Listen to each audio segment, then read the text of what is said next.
ទេគេជាអ្នកណាមិនប្ររឿងរាខ្លាចគេដល់ថ្នាក់នឹងតើគេជាស្នេហ៍បងឬប្រលឹងជួយឲ្យដឹងស្រួលអូនត្រៀមខ្លួនចេញកុំធ្វើមិនដឹងថាស្ងួនមិនស្គាល់គេមើលឃើញមាសមេគេមកគេជាច្រើនដងមានគោលបំណងមិនឲ្យគេជួបអូនពុទ្ធោព្រះអើយគេនោះជាប្រពន្ធគេមានទាំងកូនរៀបការទៅតាមច្បាប់ថ្ងៃនេះភ្ញាក់ខ្លួនដោយសាកសពដែលទៅនឹងស្លាប់បាន7ថ្ងៃខ្លួនខ្ញុំសោះតែជាអ្នកទី3តើតួជាស្រីអប្រៃចិត្តឬជាបំបីរូបគេនឹងប្រុសជីវាពិតគួរនិច្ចារូបគេជាប្រពន្ធកាន់រົບតួប្រៃទៅជាគេ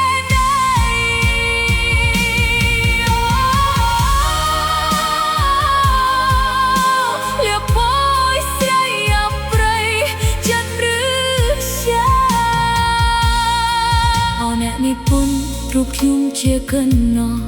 មានស្នេហ៍ស្មោះសរបវរចំពោះគេតែនៅចុងក្រោយហេតុអ្វីលោកកែ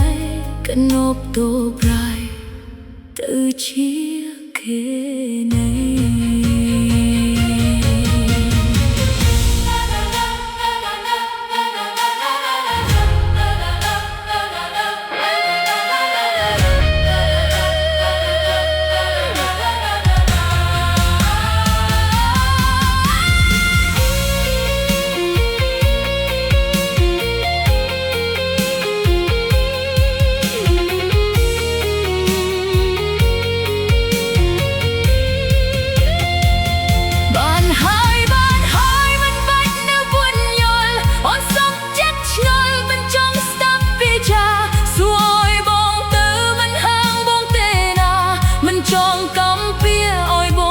គេចង់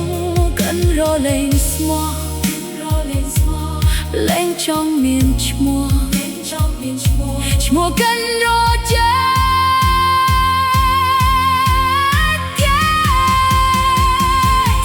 កាន់រសុំ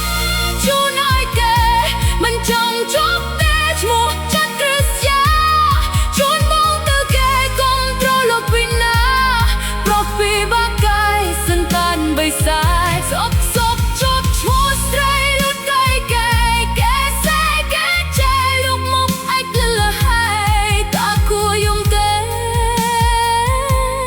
តាគួយំទេកាន់រកតប្រៃទៅជាគេនៃអូអូអូលៀបបឲ្យស្រីអប្រៃចាញ់រស្យា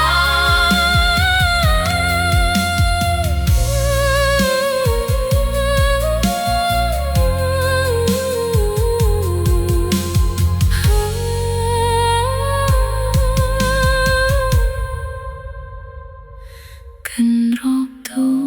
ប្រៃទៅជាគេនៃអូលៀបពណ៌ឲ្យស្រីអប្រៃឆិតឬ